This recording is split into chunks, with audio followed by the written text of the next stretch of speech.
देखिए last term पे आप लोगों ने एक थ्योरम पढ़ा था, कहा था कोई भी मोनोटोनिक इंक्रीजिंग सीक्वेंस है, मान ले रहे हैं एन हमारा मोनोटोनिक इंक्रीजिंग सीक्वेंस है, मोनोटोनिक इंक्रीजिंग सीक्वेंस है।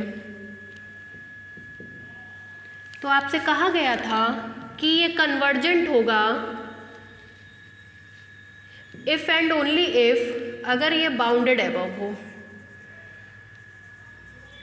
हमने एक पार्ट को प्रूफ कर दिया था, हमने माना था कि एन हमारा कोई मोनोटोनिक इंक्रीजिंग सीक्वेंस है जो कि कन्वर्जेंट है। सेकेंड केस में हमने प्रूफ किया था कि ये बाउंडेड एबव होगा। अब हम लोग क्या करेंगे, मान लेंगे कि एन हमारा मोनोटोनिक इंक्रीजिंग सीक्वेंस है जो कि बाउंडेड एबव है। बाउंडेड एबव है मतलब इसका अपर बाउंड एग्जिस्ट कर रहा है, तो हम लोग केवल और केवल दिखाएंगे कि ये कन्वर्जेंट होगा, मतलब ये कन्वर्जेंस की परिभाषा को क्या करेगा, सेटिस्फाई करेगा। लिखिए conversely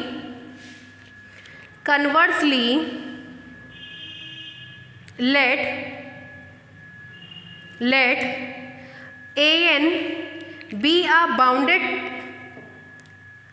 above sequence, let an be a sequence which is bounded above, let an be a sequence which is bounded above, हमने an को मान लिया कि ये बाउंडेड एबव है, साथ ही साथ मोनोटोनिक इंक्रीजिंग है। Let an be a sequence which is bounded above as well as monotonic increasing,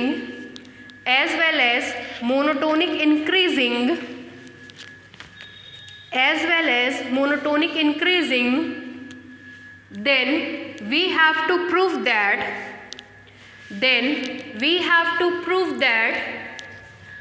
an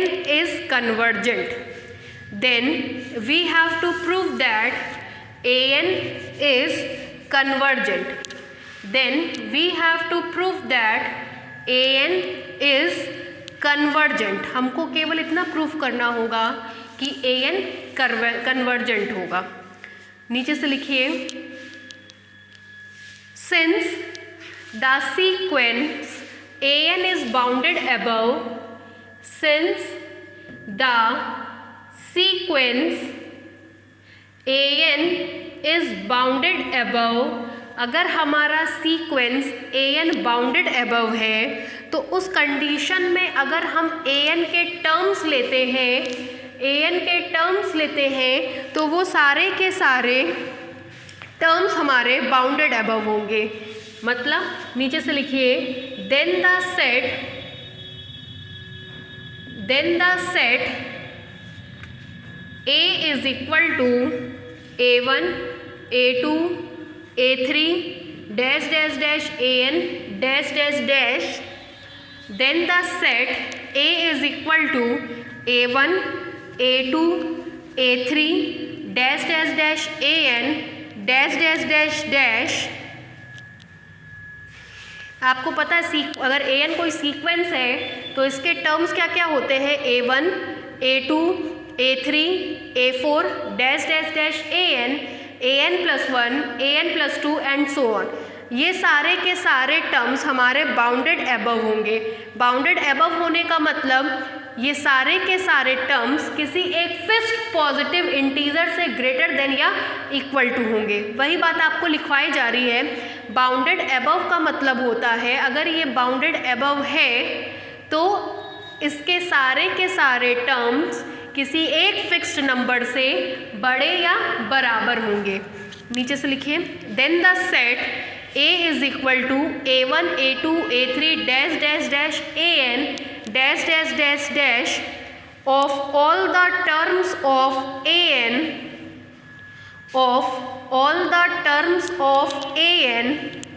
is bounded above, of all the terms of an is bounded above, of all the terms of an is bounded above। ठीक, ये सारे के सारे क्या होंगे, bounded above होंगे।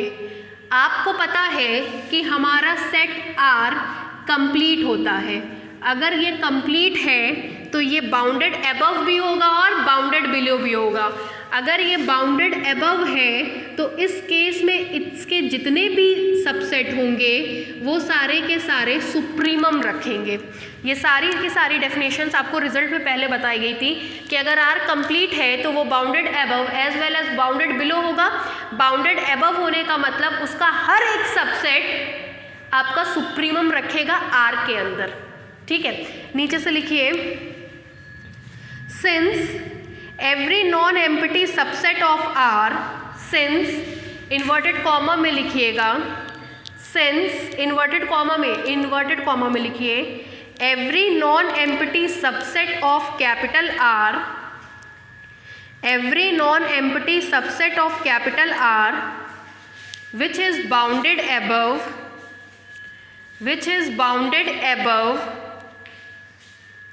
has supremum in capital R, which is bounded above has supremum in capital R, has supremum in capital R। नीचे से लिखिए, therefore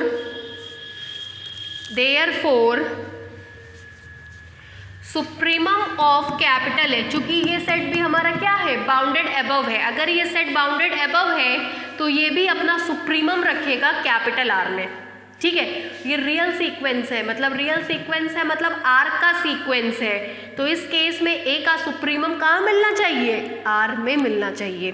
नीचे से लिखिए, therefore supremum of capital A exist, therefore supremum of capital A exist in capital R, therefore supremum of capital A exist in capital R, in capital R। नीचे से लिखिए, let supremum of capital A is equal to U, ये हमने suppose किया है से, let supremum of capital A is U, bracket में से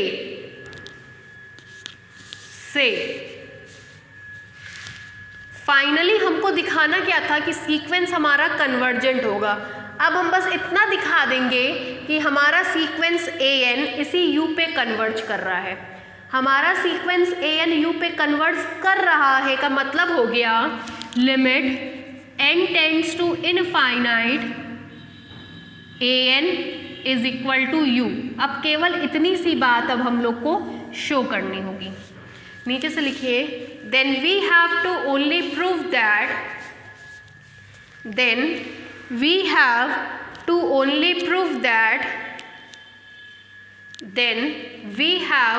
to only prove that limit n tends to infinite an is equal to u, limit n tends to infinite an is equal to u।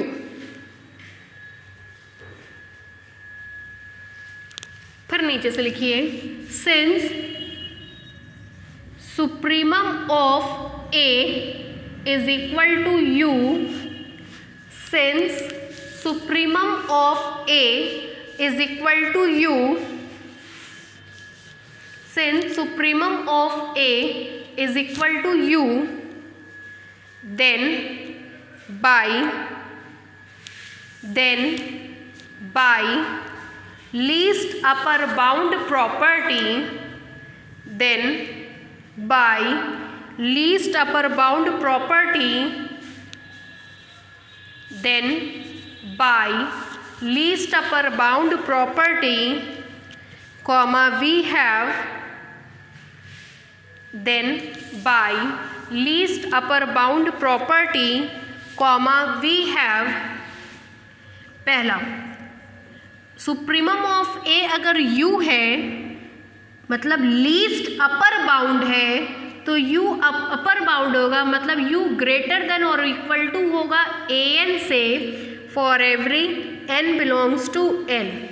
और दूसरा आपको property में लिखवाया गया था, for every epsilon greater than 0 there exist m belongs to n such that u minus epsilon is less than am, such that u minus epsilon is less than am। ये दोनों property आपको date kinds में लिखवाई गई थी, उतार लीजिए।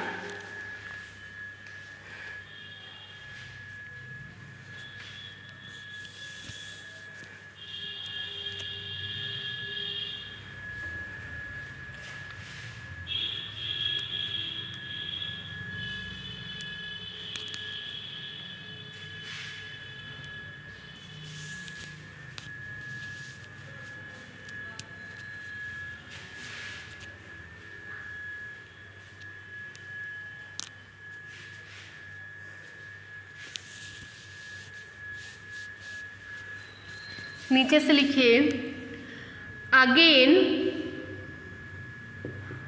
Since an is monotonic sequence, again since an is monotonic sequence, therefore हमको दिया गया है कि ये मोनोटोनिक इंक्रीजिंग सीक्वेंस है। Since an is monotonic increasing sequence, therefore for every n greater than m implies an greater than an। Monotonic increasing का मतलब होता है अगर n m से बड़ा है तो an भी am से बड़ा होगा। लिखिए इस चीज को।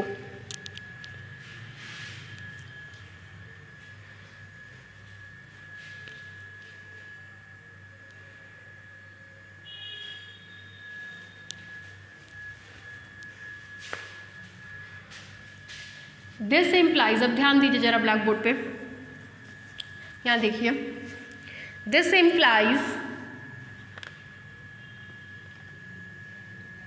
am is less than an। This implies, इससे कनेक्ट करिए, u माइनस एप्साइलन, पहले इसको करेक्ट करिए, u minus epsilon less than am less than an, an is less than और इक्वल टू u। प्रॉपर्टी की हेल्प से लिखा गया है। This implies that u minus epsilon is less than an is less than u। This implies that u minus epsilon is less than an is less than or equal to u, और u जाहिर सी बात है u plus epsilon से छोटा होगा। क्यों? क्योंकि epsilon हमेशा कैसा होता है, ग्रेटर देन ज़ीरो। अगर इसमें हम जोड़ देंगे u में एप्साइलन ग्रेटर देन ज़ीरो तो वो जाहिर सी बात है u से क्या होगा, बड़ा होगा, क्योंकि u में हमने कोई ना कोई पॉजिटिव नंबर को ऐड किया है। This implies that u minus epsilon less than an is less then u plus epsilon. This implies that पूरी इनइक्वलिटी में u को सब्सट्रैक्ट करिए तो minus epsilon an minus u is less than epsilon. This implies that mod of an minus u is less than epsilon. Mod हटता है तो plus minus आता है और वो इस इनइक्वलिटी में चेंज हो जाता है। हैंस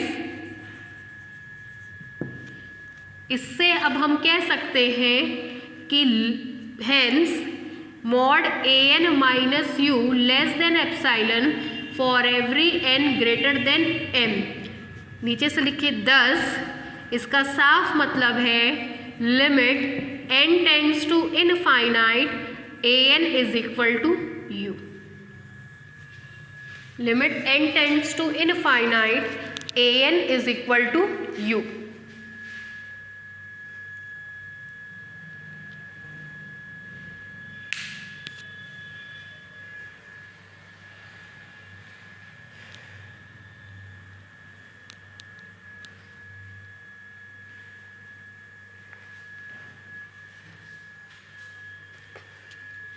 उतारिए इतना। पूरा उतार लीजिए।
हो गया भाई।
नीचे से लिखिए, therefore the sequence an is convergent.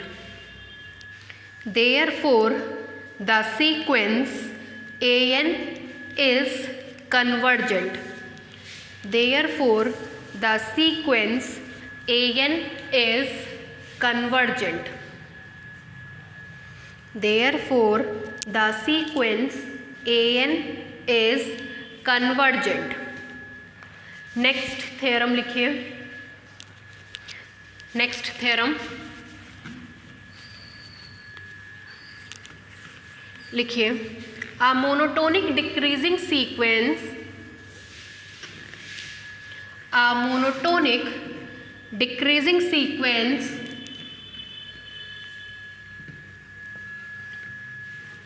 a monotonic decreasing sequence is convergent. A monotonic decreasing sequence is convergent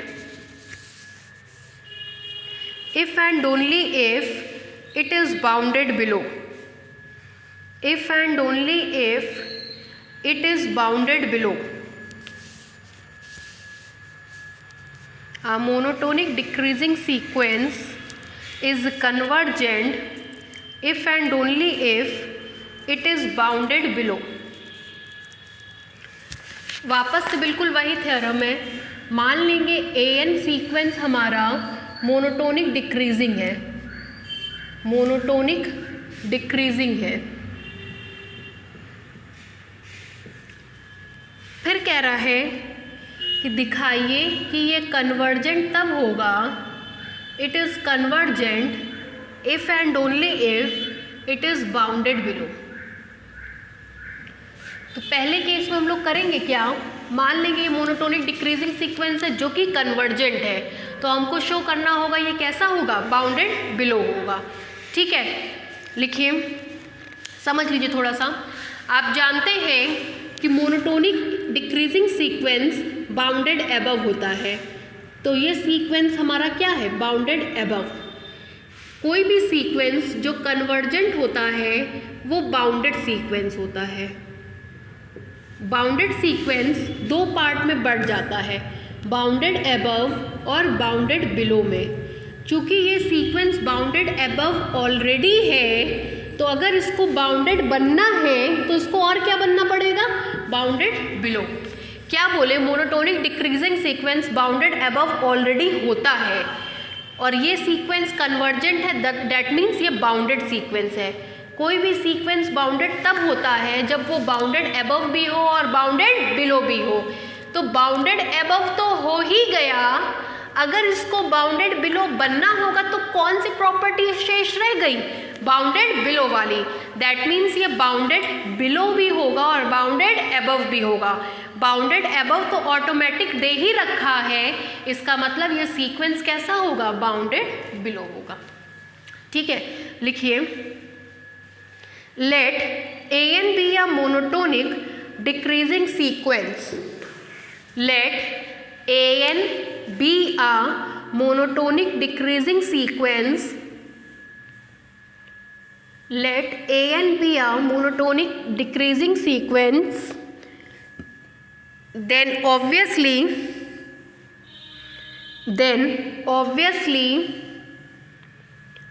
this sequence is bounded above. Then obviously this sequence is bounded above. Then obviously this sequence is bounded above.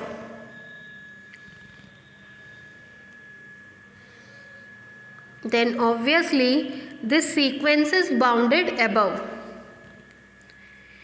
नीचे से लिखिए, again it is given that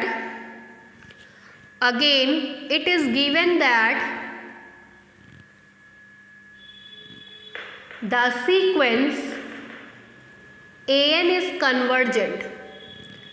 Again it is given that the sequence an is convergent. The sequence an is convergent. नीचे से लिखिए, therefore the sequence an is bounded. अगर sequence convergent होगा तो वो कन्वर्जेंट होगा, इसका मतलब हमारे थ्योरम से वो बाउंडेड सीक्वेंस भी होगा। therefore the sequence an is bounded. therefore the sequence an is bounded.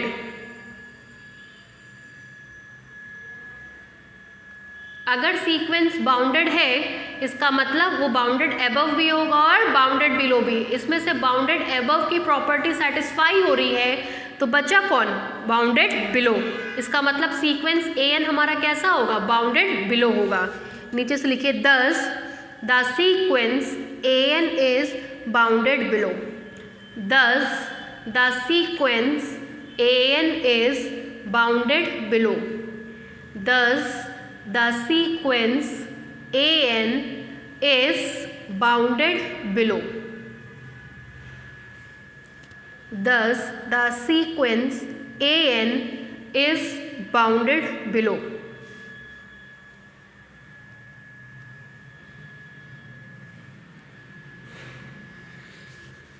ठीक है, एक पार्ट तो हमने प्रूफ कर दिया। इस पार्ट में हमने अपने सीक्वेंस an को मोनोटोनिक डिक्रीजिंग माना था और कन्वर्जेंट माना था। फर्दर देन हमने दिखा दिया कि वो कैसा होगा, बाउंडेड बिलो होगा। अब इसका हम लोग कन्वर्स पार्ट करेंगे। कन्वर्स पार्ट में मान लेंगे कि an मोनोटोनिक डिक्रीजिंग सीक्वेंस है, वो बाउंडेड बिलो है, तो बस अब हमको इतना दिखाना होगा कि वो कैसा होगा, कन्वर्जेंट होगा। बिल्कुल ठीक पहले जैसे करेंगे। मान लेंगे कि सीक्वेंस हमारा मोनोटोनिक डिक्रीजिंग है, इसका मतलब n ग्रेटर देन m के लिए हमको मिलेगा an लेस देन am। ये मोनोटोनिक डिक्रीजिंग की परिभाषा हो गई। ठीक, फिर आगे देखिए, उसके बाद हमने को ये पता है कि वो बाउंडेड बिलो है।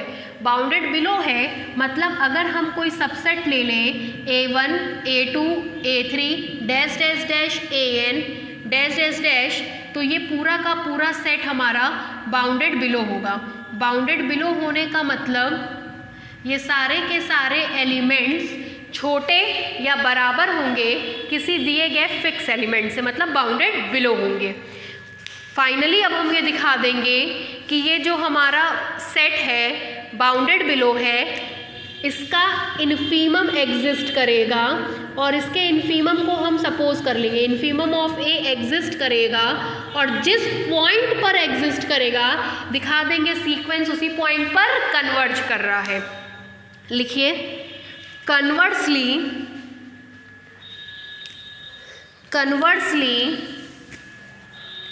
let an be a bounded let an be a sequence. Conversely, let an be a sequence. Conversely, let an be a sequence which is bounded below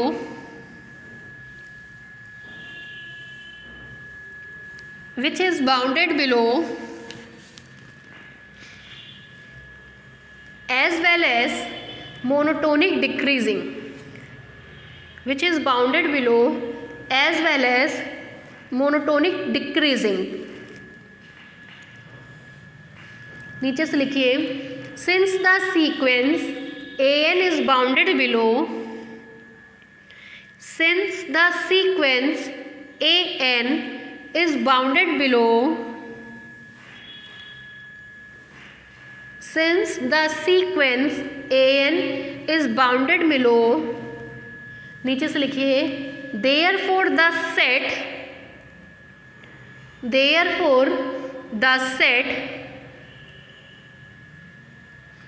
capital A is equal to करली bracket में a1 a2 a3 dash dash dash an comma dash dash dash bracket बंद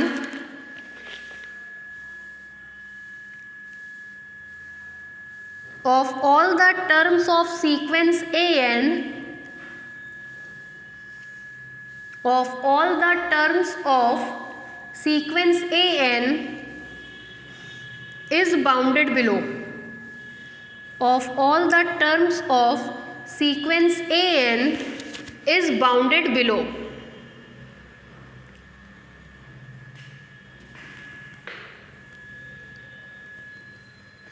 फिर नीचे से लिखिए, since every non-empty subset of capital R, since every non-empty subset of capital R which is bounded below has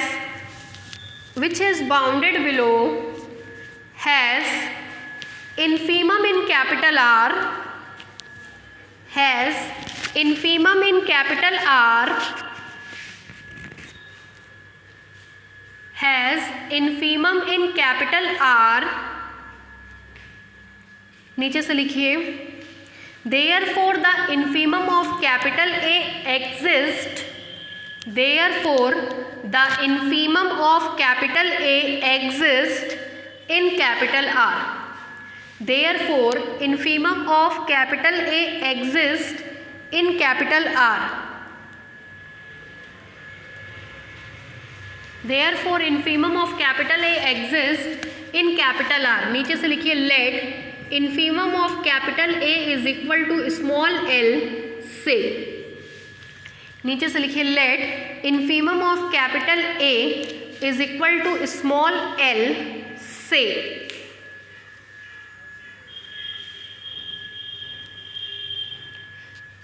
अब हमको दिखाना है कि ये जो हमारा सीक्वेंस है ये L पे ही कन्वर्ज कर जाएगा।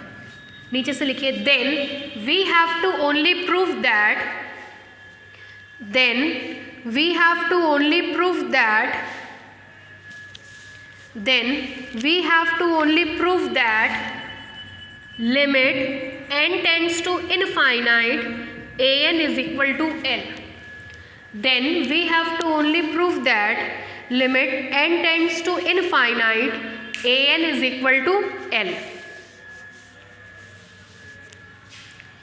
नीचे से लिखिए since infimum of a is equal to small l, since infimum of a is equal to small l, infimum का मतलब होता है greatest lower bound. Since infimum of capital A is equal to small l, then by GLB property, then by GLB property मतलब greatest lower bound property, we have, then by GLB property we have, ये lower bound है, इसका मतलब L छोटा और बराबर होगा an से for every n belongs to n, और दूसरी property for every epsilon greater than 0 there exists m belongs to capital N such that L plus epsilon is greater than an. ये दोनों ही प्रॉपर्टी आपको डेटकाइंड्स में बताई गई थी, इन दोनों ही प्रॉपर्टी को लिखा गया है, उतार लीजिए, दोनों प्रॉपर्टी को उतारिए।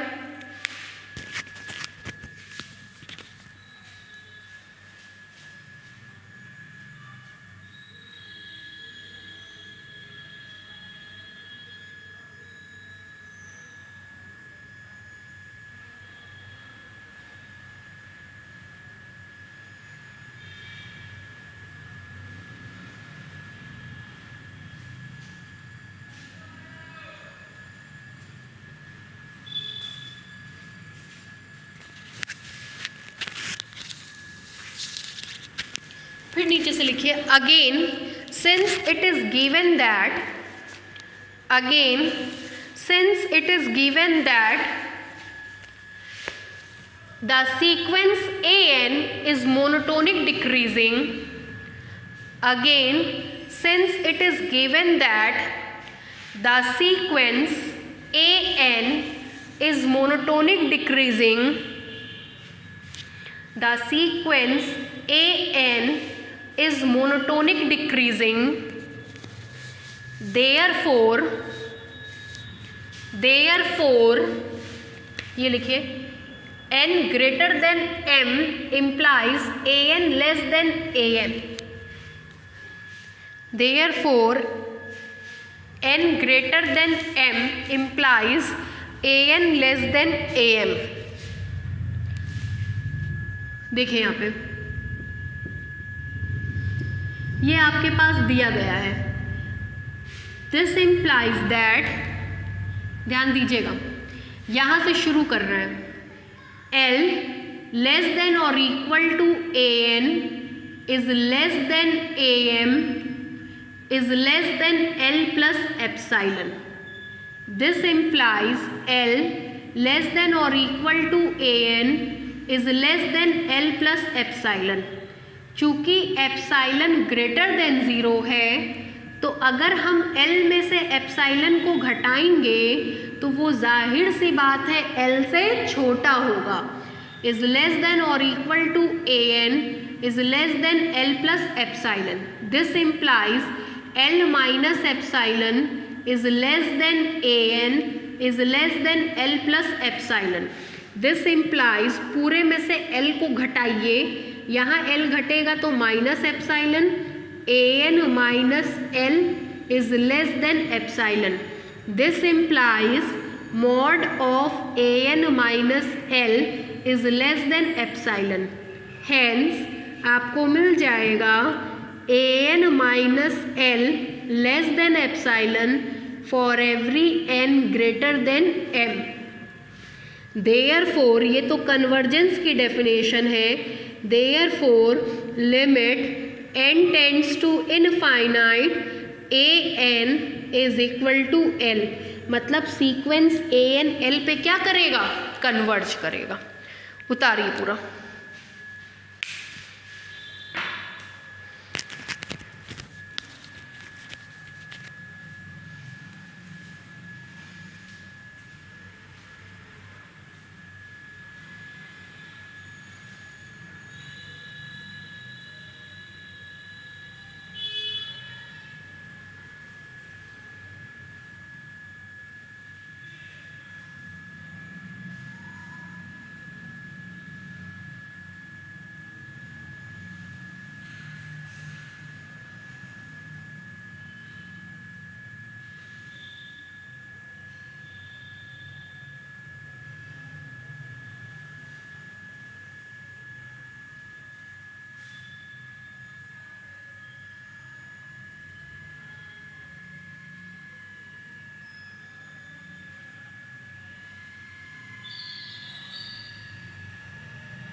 हो गया भाई,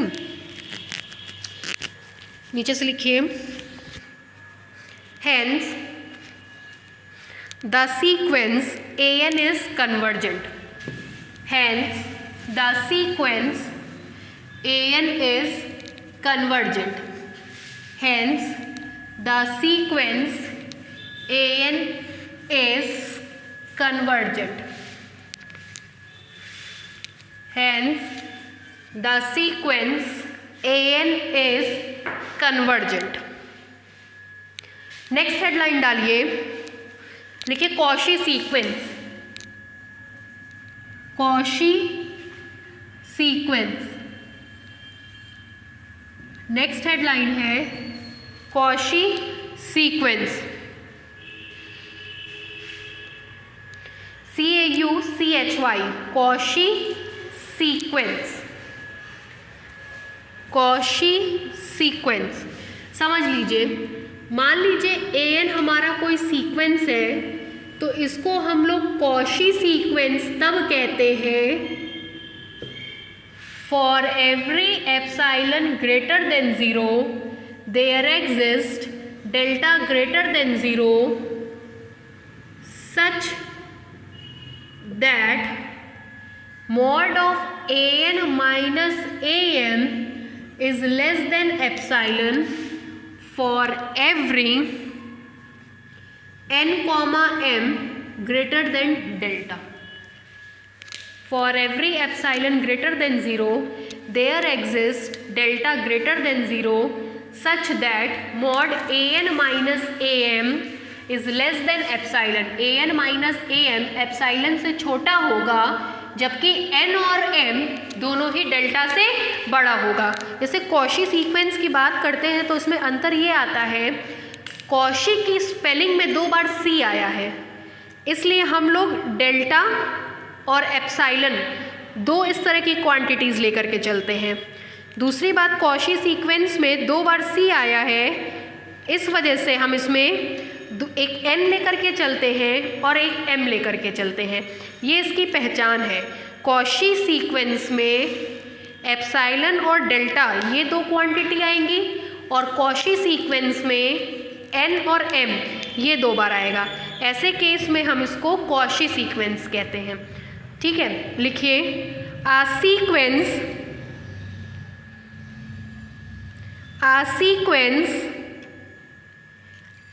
an is said to be Cauchy sequence.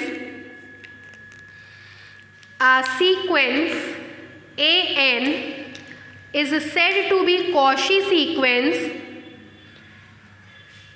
if for any arbitrary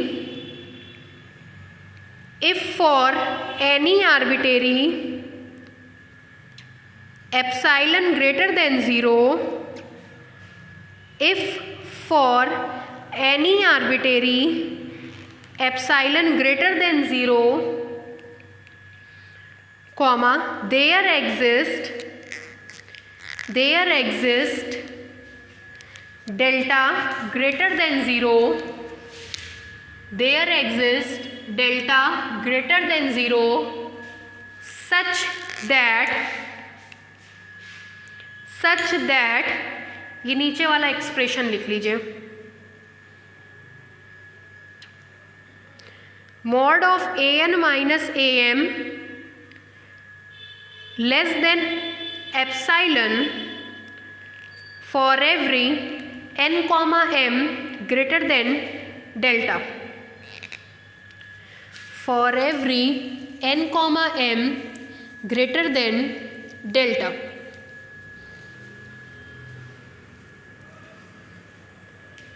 लिखिए थ्योरम. अब हम लोग सारे रिजल्ट कॉशी सीक्वेंस के लिए पढ़ेंगे. ये कॉशी सीक्वेंस में किस किस तरीके के रिजल्ट्स की बात की गई है. थ्योरम लिखिए, a Cauchy sequence is bounded, a Cauchy sequence is bounded, a Cauchy sequence is bounded but the converse is not necessarily true. But the converse is not necessarily true. But the converse is not necessarily true. करेंगे क्या हम लोग, एक Cauchy sequence ले लेंगे an, जो Cauchy sequence के definition को क्या करेगा, सेटिस्फाई। लास्टली दिखा देंगे कि वो सीक्वेंस कैसा होगा, बाउंडेड होगा। फर्दर देन एक काउंटर एग्जाम्पल लेके चलेंगे जिसमें एक बाउंडेड सीक्वेंस लेंगे। बाउंडेड सीक्वेंस का सबसे सुंदर एग्जाम्पल आप जानते हैं -1 टू द पावर n, और एनी हाउ दिखा दीजिएगा कि ये कॉची सीक्वेंस नहीं है, मतलब ये कॉची सीक्वेंस की डेफिनेशन को सेटिस्फाई नहीं कर रहा है, तो हमारा कोई भी बाउंडेड सीक्वेंस कॉची सीक्वेंस नहीं होगा। ठीक है लिखिए, एक्सक्यूज मी, डालिए प्रूफ, लिखिए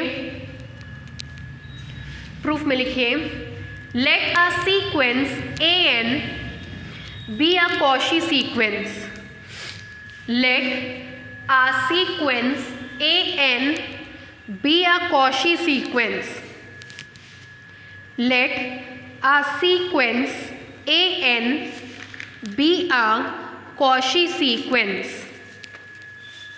नीचे से लिखिए then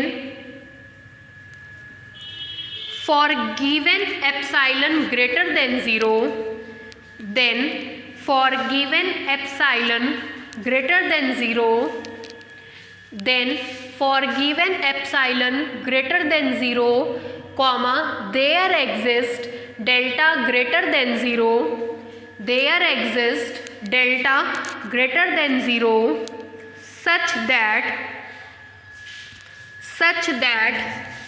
ये mod of an minus an less than epsilon for every n comma m greater than delta। This implies that, जरा ध्यान दीजिएगा, इसका मतलब होता है minus epsilon less than an minus am is less then plus epsilon. This implies that am को जोड़ देंगे तो am minus epsilon is less than an is less than am plus epsilon for every n comma m greater than delta। उतारिए,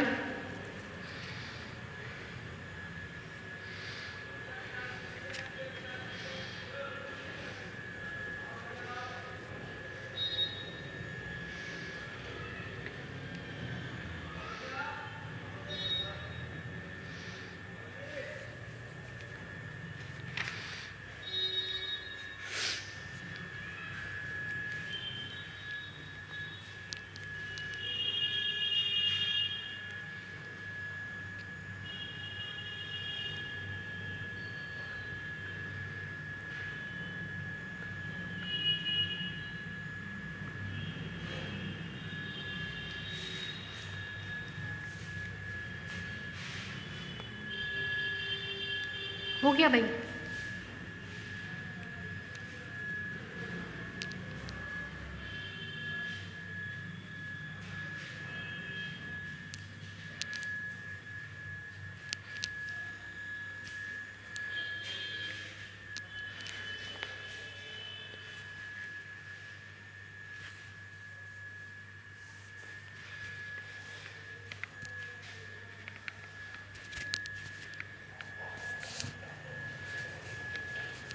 चलिए अब देखिए, चूँकि सारे के सारे m के लिए ये कंडीशन सेटिस्फाई हो रही है, तो हम m की जगह एक पर्टिकुलर वैल्यू l ले लेंगे, तो उसके लिए भी ये कंडीशन क्या होगी, सेटिस्फाई होगी। नीचे से लिखिए, therefore for a particular value, therefore for a particular value small l of small m, comma, therefore for a particular value small l of small m, comma, the above equation becomes al minus epsilon less than al plus epsilon। चूँकि m की particular value ले लिए तो ये vanish कर गया, केवल मिलेगा n greater than delta. उतारिए,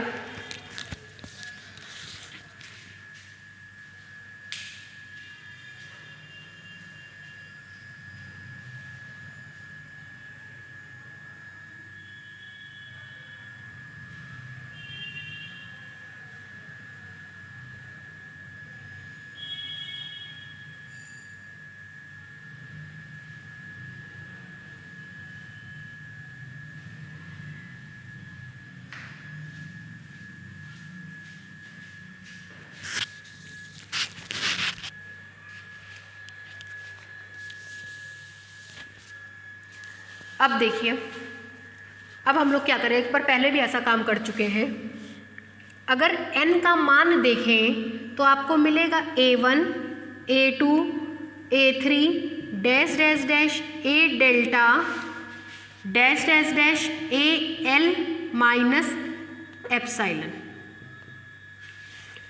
real number line पर देखें तो हमारे पास है A minus epsilon, A1, A2, A3 dash dash dash n greater than delta, तो ये मान केवल कहाँ तक जाएगा, A डेल्टा तक। फिर आएगा AL प्लस एप्साइलन। हमने क्या किया, इतने तक का अब हम मिनिमम ले लेंगे, उसको स्मॉल a मानेंगे, और इतने तक का मैक्सिमम ले लेंगे, उसको स्मॉल b मानेंगे। तो ये सब के सब अपने मिनिमम से बड़े होंगे और ये सब के सब अपने मैक्सिमम से छोटे होंगे, जैसा पहले हम करते थे। ठीक यहाँ एप्लीकेबल करेंगे तो मान लेंगे let us consider small a is equal to किसका किसका मिनिमम है, a minus epsilon, sorry AL है ना, AL minus epsilon A1, A2, A3 dash dash dash AN n greater than delta है तो यहाँ क्या आएगा A डेल्टा, और दूसरा B मान लेंगे AL plus epsilon A1, A2, A3 dash dash dash A delta. अब हमने क्या कहा कि इन सब का मिनिमम A के बराबर लेंगे और इन सब का मैक्सिमम B के बराबर लेंगे। इन सब का मिनिमम A के बराबर, इन सब का मैक्सिमम B के बराबर। तब हम लोग को मिल जाएगा, चूँकि सबसे छोटा A है तो ये क्वांटिटी मिनिमम से छोटी या बराबर होगी, is less than AN AL plus del epsilon, और चूँकि ये क्वांटिटी B मैक्सिमम है तो B इन सबसे बड़ा या बराबर होगा। This implies that A less than और equal to AN less than और इक्वल टू B। चूँकि AN का लोअर और अपर बाउंड दोनों एग्जिस्ट कर रहा है, इसका मतलब सीक्वेंस कैसा हो जाएगा, बाउंडेड हो जाएगा। उतारिए यहाँ से लेट अस कंसीडर से।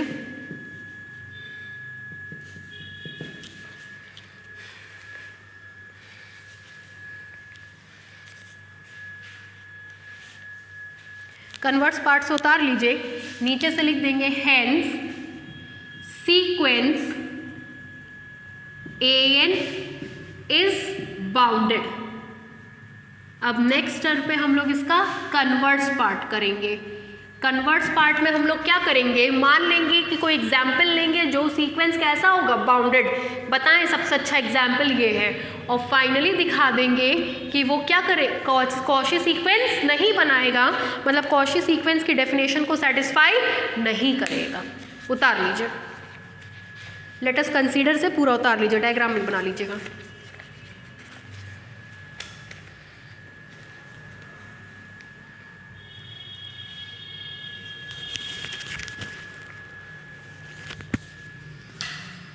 बाकी नेक्स्ट